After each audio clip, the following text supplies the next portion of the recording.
Okay, सभी द्वितीय PUC Hindi विद्यार्थियों को स्वागत है। हम सूखी ढाली एकांकी प्रारंभ कर चुके थे। सूखी ढाली एकांकी में हम 2 वीडियो सुन चुके हैं। दोनों वीडियो में प्रस्तावना, जो इस एकांकी का जो प्रस्तावना सुन चुके हैं, जो पात्र परिचय है और इस घर की जो स्थिति कैसी थी, इन सारे विचारों को हम सुन चुके हैं। अब नाटक या एकांकी प्रारंभ कर रहे हैं। प्रारंभ में रंगमंच पर जो नाटक का जो स्टेज रहता है, एकांकी का जो स्टेज रहता है, उस पर उसको हम रंगमंच कहते हैं। रंगमंच पर सबसे पहले इंदु आती है और उसके पीछे पीछे बड़ी बहू। इंदु कौन है, बड़ी बहू कौन है, सबसे पहले आपको पता होना चाहिए। जो एक चार्ट देखे तो आपको ठीक तरह से पता चलेगा। मैं इससे पहले भी वीडियो 2 में बता चुका हूं। इस पूरे एकांकी का जो प्रमुख पात्र है दादाजी, और दादाजी के 3 बेटे थे। 3 बेटे हैं। तो बड़ा बेटा क्या है, युद्ध करते करते मर चुका है, और दूसरा बेटा है करमचंद। तीसरा बेटा है, उसका जो नाम यहां पर नहीं दिया गया है इस पूरे एकांकी में। जो मंझला बेटा है करमचंद, उसका इतना ही नाम लिया गया है। इसके बाद बड़ा बेटा जो था, उसका जो पत्नी, उसको इस पूरे घर में, इस पूरे नाटक एकांकी में बड़ी भाभी के नाम से ही जाना जाता है, इसी तरह पुकारा जाता है। करमचंद की जो पत्नी, उसको मंझली भाभी नाम से इस एकांकी में पुकारा जाता है, उस पात्र से वह परिचित है। और तीसरा बेटा है, उसकी जो पत्नी को इस पूरे एकांकी में छोटी भाभी नाम से ही जाना जाता है। और बड़ी भाभी की जो एक बहू है, उसको इस पूरे एकांकी में किसी नाम से नहीं जाना जाता है, सिर्फ बड़ी बहू इसी तरह पुकारा जाता है। मंझली भाभी की जो बहू है, उसको मंझली बहू इसी नाम से जाना जाता है। छोटी भाभी की जो बहू, उसको छोटी बहू अथवा बेला के नाम से जाना जाता है। छोटी भाभी का एक बेटा है, एक बेटी है। परेश बेटा, जो अभी अभी नायब तहसीलदार बनकर इसी कस्बे में लगा हुआ है। और परेश की जो बहन इंदु, यानी कि छोटी भाभी की बेटी इंदु है।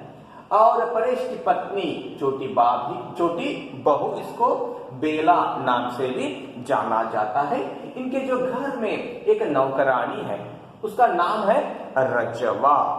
ये पात्र आपको बहुत ही ठीक तरह से पता होनी चाहिए। इस जो चार्ट को आप अपने नोटबुक में ठीक तरह से लिख लीजिए और याद भी रखिए। अगर यह याद रहा तो पूरा जो एकांकी आपको याद रहेगा।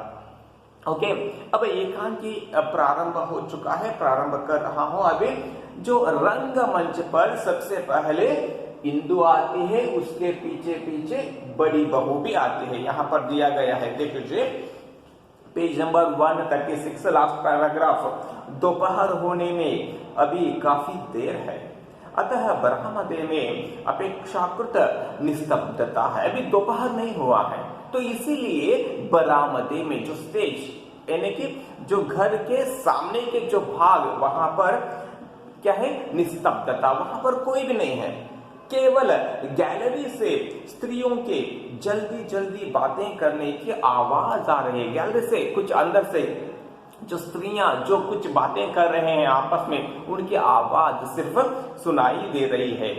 पर्दा उठने के कुछ क्षण पश्चात अब नाटक प्रारंभ होता है। पर्दा उठने के कुछ क्षण पश्चात इंदु, देखिए यहाँ पर इंदु कौन है, छोटी भाभी की जो बेटी इंदु। देख लीजिए, इंदु का इस घर में खूब चलती है। जो इस घर में जितने भी महिलाएं हैं, उन सभी में सबसे ज्यादा यही पढ़ चुकी है, यानी कि प्राइमरी स्कूल तक सफलता से यह अध्ययन या शिक्षा पा चुके हैं। इस घर में इनका खूब चलती है, ये बात आप लोग इंट्रोडक्शन में सुन चुके हैं। और दादाजी भी क्या करते हैं, इनको बहुत प्यार करते हैं। ओके, देख लीजिए, पर्दा उठने के कुछ क्षण पश्चात इंदु तेज तेज गैलरी से निकलती है और बिफरी हुई बिफरना नाराज होना, इंदु क्या है, नाराज हुई है, और दाई आते ही दाई तरफ के तख्त पर बैठ जाते हैं। देख लीजिए, अब रंगमंच पर वह आ चुकी है। वह कैसी है, बिफरी हुई है, और रंगमंच पर 2 तख्त रखे हुए हैं। दाईं तरफ के तख्त पर, तख्त शब्द का अर्थ है बैठने का आसन, वहां पर बैठ जाते हैं। उसके पीछे पीछे देख लीजिए, यहाँ पर इंदु के पीछे पीछे कौन आती है, बड़ी बहू। देख लीजिए, बड़ी बहू कौन है, बड़ी भाभी की बहू। यह शांत स्वभाव से चलती हुई आती है। इंदु की भ्रुकुटी चढ़ी हुई है, इंदु की भ्रुकुटी यानी कि आईब्रोज चढ़ी हुई है। कारण क्या है, वह गुस्से में है, नाराज भी है और गुस्से में भी है। और बड़ी बहू शांत और गंभीर है। ये बड़ी बहू अत्यंत शांत रीति से है और गंभीर है। ये क्या है, प्रारंभ में जब नाटक प्रारंभ होता है, सबसे पहले रंगमंच पर इंदु आती है, उसके पीछे पीछे बड़ी बहू। अब संवाद, नाटक इन दोनों के बीच से प्रारंभ होती है। ठीक तरह से सुनते जाइए, बहुत ही आसान एकांकी है। इस एकांकी के आधार पर आपको वार्षिक परीक्षा में 7 अंक के प्रश्न आते हैं, नहीं तो 8 अंक के प्रश्न आते हैं। आपको कुल मिलाकर यहाँ पर 2 एकांकियों को रखा गया है, एक सूखी डाली, दूसरा प्रतिशोध। दोनों मिलाकर कितना है, 15 अंक के प्रश्न आपको वार्षिक परीक्षा में आते हैं। ओके, देख लीजिए यहाँ पर एकांकी। सबसे पहले बड़ी बहू बात आरंभ करती है। इंदु के कंधों पर अपने दोनों हाथ रखते हुए, देख लीजिए, इंदु नीचे बैठी है, तख्त पर बैठी है, उसके कंधों पर अपने दोनों हाथ रखते हुए बोलते हैं, क्या बोलते हैं, देख लीजिए, आखिर कुछ कहो भी, क्या कह दिया छोटी बहू ने। देख लीजिए यहाँ पर, आखिर कुछ कहो भी, क्या कह दिया छोटी बहू ने। देखिए, छोटी बहू क्या कह दिया, बोलो तो। इस तरह बड़ी बहू प्रश्न। इंदु कुछ नहीं बोलती, चुप रहती है। फिर बड़ी बहू, क्या कह दिया उसने जो इतनी बिफरी हुई हो, उसने क्या कह दिया। इसका अर्थ है कि वह कुछ कही थी। कौन कही थी, छोटी बहू। देख लीजिए यहाँ पर, छोटी बहू कुछ कही थी शायद। देख लीजिए यहाँ पर आइए, क्या कह दिया उसने जो इतनी बिफरी हुई हो, इतनी नाराज हुई हो, बताओ तो क्या कह दिया, प्रश्न करती है इंदु कुछ क्रोध से। और क्यों ईंट मारती, और कुछ, देखिए जहां पर और क्यों ईंट मारना, ईंट मारना गुस्सा दिलाना। देख लीजिए, मैं पहले से ही बहुत गुस्से में हूं, और क्यों मुझे ज्यादा गुस्सा दिलाती हो। इस तरह इंदु बड़ी बहू से कहती है, कुछ कहो भी। फिर बड़ी बहू, तब इंदु बोलती है, मेरे मायके में यह होता है, मेरे मायके में यह नहीं होता। अपने और अपने मायके के सामने तो वह किसी को कुछ गिरती ही नहीं। हम तो उसके लिए मूर्ख, गंवार और असभ्य हैं। इस तरह हाथ मटका कर बताती है इंदु। देख लीजिए, हाथ मटका कर यानी कि हाथ से हाव भाव करती हुई इंदु बड़ी बहू से कहती है, मेरे मायके में यह होता है, मेरे मायके में यह नहीं होता। अपने और अपने मायके के सामने, इसका अर्थ है, देख लीजिए यहाँ पर क्या बता रही है, किसके बारे में बता रही है, बेला के बारे में बता रही है। बेला के साथ इसका कुछ झगड़ा हुआ होगा, कुछ बातचीत हुआ है। देख लीजिए यहाँ पर, अपने और अपने मायके के सामने तो वह किसी को कुछ गिनती ही नहीं। अपने मायके के सामने हम लोगों को कुछ गिनती ही नहीं। हम तो उसके लिए मूर्ख, गंवार और असभ्य हैं। उनके लिए, उसके लिए हम लोग क्या है, मूर्ख हैं, गंवार हैं, असभ्य हैं. ಗಂವಾರ ಅನ್ನಕ್ಕೆ ತಿಳುವಳಿಕೆ ಇಲ್ಲದ ಅನ್ನೋ ಅರ್ಥವನ್ನ ಕೊಡ್ತೈತಿ. ನಾವು ಅಸಭ್ಯರು ಆಕೆ ಮುಂದೆ ನಾವು ಅಂತಕ್ಕಂಥದ್ದನ್ನ ಇಂದು ಹೇಳಿಕತ್ತ. किनको बता रही है? बड़ी बहू को बता रही है. यहाँ पर इन दोनों के बीच में संवाद चल रहा है. देख लीजिए, बड़ी बहू क्या आश्चर्य से कहती है. एक फिर इंदु बताती है, बैठक के बाहर मिश्रानी खड़ी रो रही थी. जो कुछ बात हुई थी उन बात को बता रही है इंदु. देख लीजिए, बैठक के बाहर, बैठक यानी कि घर के अंदर का जो जाते ही बैठने का जो जगह रहता है उससे बाहर मिश्रानी खड़ी. मिश्रानी यानी कि घर की नौकरानी. इस घर की नौकरानी कौन है? रजवा. ये याद रखिए, यह भी अत्यंत प्रमुख पात्र है. देख लीजिए, वह खड़ी रो रही थी. मैंने पूछा तो पता चला. मैंने किसे पूछा यहां पर बता रही है इंदु?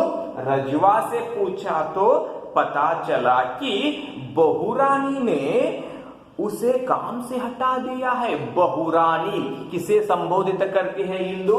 बहुरानी मतलब छोटी बहू को संबोधित करती है, कुछ व्यंग्य से संबोधित करती है. देख लीजिए यहां पर व्यंग्य से संबोधित करना.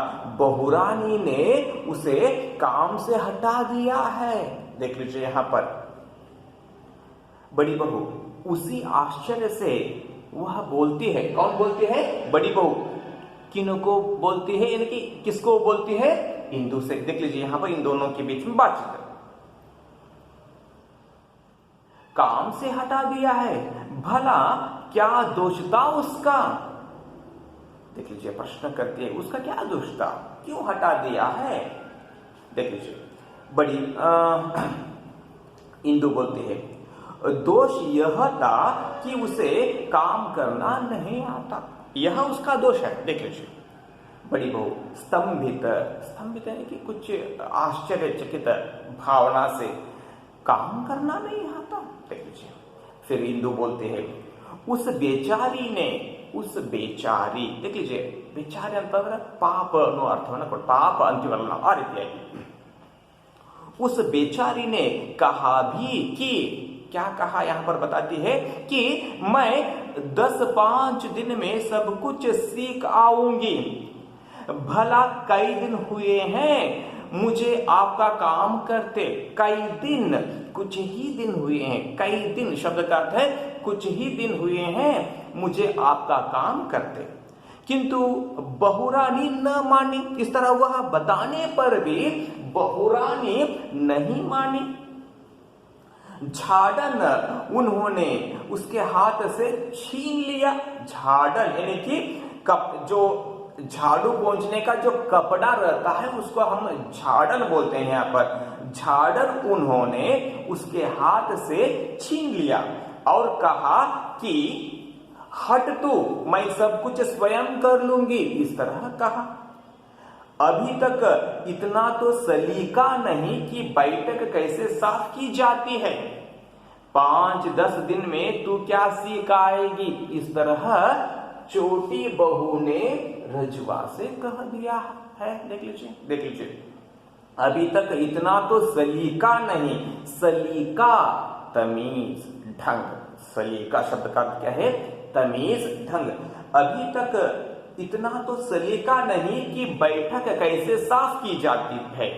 5 दिन में तू क्या सीख आएगी. इस तरह छोटी बहू बेला रजवा से कही है. देख लीजिए, बड़ी बहू सलीका नहीं. देख लीजिए, तब इंदु बोलती है, मैंने जाकर समझाया कि. देख लीजिए, मैंने जाकर, इंदु किसे समझाया? बेला से.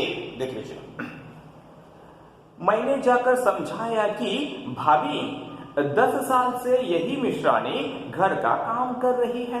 10 साल से यही मिश्रानी हमारे घर का जो काम कर रही है. घर भर की सफाई करती है, बर्तन मलती है, कपड़े धोती है. जाने तुम्हारा कौन सा ऐसा काम है जो इससे नहीं होता. और फिर मैंने समझाया मैंने भाभी को समझाया कि भाभी, नौकर से काम लेने का भी तमीज होनी चाहिए। इस तरह मैंने मेरी भाभी को समझाया। तमीज यानी कि ढंग, पद्धति, रीति। देख लीजिए यहाँ पर प्रश्न आता है, 1 अंक के प्रश्न। इस तरह इंदु किनके सामने बता रही है? बड़ी बहू के सामने बता रही। इन दोनों के बीच में नाटक प्रारंभ हो चुका है, इन दोनों के बीच में संवाद चल रहा है। देख लीजिए यहाँ पर इंदु नाराज क्यों हुई है? कारण है रजवा को छोटी बहू बेला क्या कर चुकी है? काम से निकाल दिया है। और इंदु और छोटी बहू के बीच में इसी विचार पर झगड़ा हुआ है। देखिए बड़ी बहू, हाँ और क्या, मत नहीं तो। देख लीजिए तब इंदु बोलती है, झट से बोली, वह तमीज तो बस आप लोगों को है। देख लीजिए यहां पर मैंने कहा तब तुम तो लड़ते हो, मैंने कहा तुम तो लड़ते हो। मैं सिर्फ यह कहना चाहती थी कि नौकर से काम लेने का भी ढंग होता है। इस तरह मैंने कहा, मैंने यानी कि इंदु किससे कहा था? छोटी बहू से कहा था। इस पर तुनक कर बोली, इस पर तुनक कर, चिढ़कर, गुस्सा होकर। देख लीजिए कौन बोली थी? छोटी बहू। क्या बोली थी? देख लीजिए, और वह ढंग मुझे नहीं आता, मैंने नौकर जो यहीं आकर देखे हैं। फिर कहने लगी, काम लेने का ढंग उसे आता है जिसे काम की परख हो। काम करने का ढंग, देख लीजिए यहां पर क्या है? काम लेने का जो ढंग उसे आता है जिसे काम की परख हो। काम की परख होना, काम की जांच जिसे करना आता है उसको ही काम लेने का ढंग आता है। सुबह शाम झाड़ू देने मात्र से कमरा साफ नहीं होता। देख लीजिए हो जाता। उसकी बनावट, सजावट भी कोई चीज है, यानी कि कमरे की जो बनावट और सजावट, सजावट अलंकार अनुअर्थम न कोते कोई चीज है। न जाने तुम लोग किस तरह इन फूहड़ नौकरों से गुजारा कर लेती हो। देख लीजिए फूहड़ शब्द का अर्थ है बेढंग। बेढंग अंद्र पद्धति इಲ್ಲದ रीति, ढंग अंद्र रीति पद्धति, बेढंग। देख लीजिए यहाँ पर शब्द कैसा है। इस तरह के जो बेढंग नौकरों से कैसे गुजारा कर लेते हैं आप? मेरे मायके में तो ऐसी गंवार मिश्रानी 2 दिन छोड़ 2 घड़ी भी न टिकती। इस तरह वह मुझे कहने लगी। देख लीजिए यहां पर बड़ी बहू, कहीं उसने ये सब बातें, देख लीजिए तब इंदु, और कैसे कही जाती है? जब से आई है यही तो सुन रहे हैं। देख लीजिए जब से वह हमारे घर को आई है यही तो सुन रहे हैं। नौकर अच्छे हैं तो उसके मायके में, नौकर अच्छे हैं तो उसके मायके में,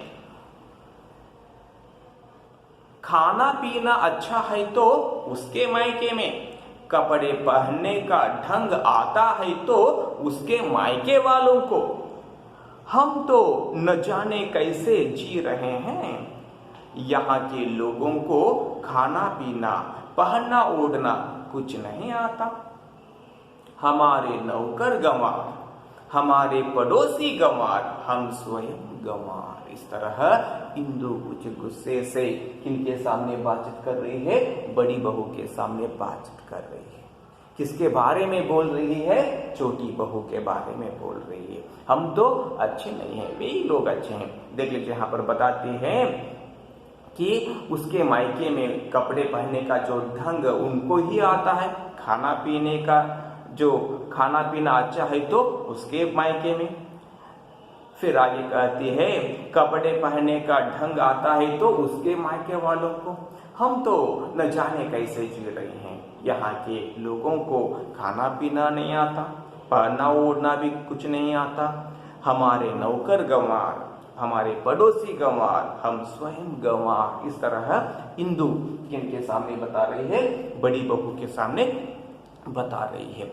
इस वीडियो को यहाँ पर समाप्त करेंगे, अगले वीडियो में फिर इस पाठ को कंटिन्यू करेंगे। धन्यवाद।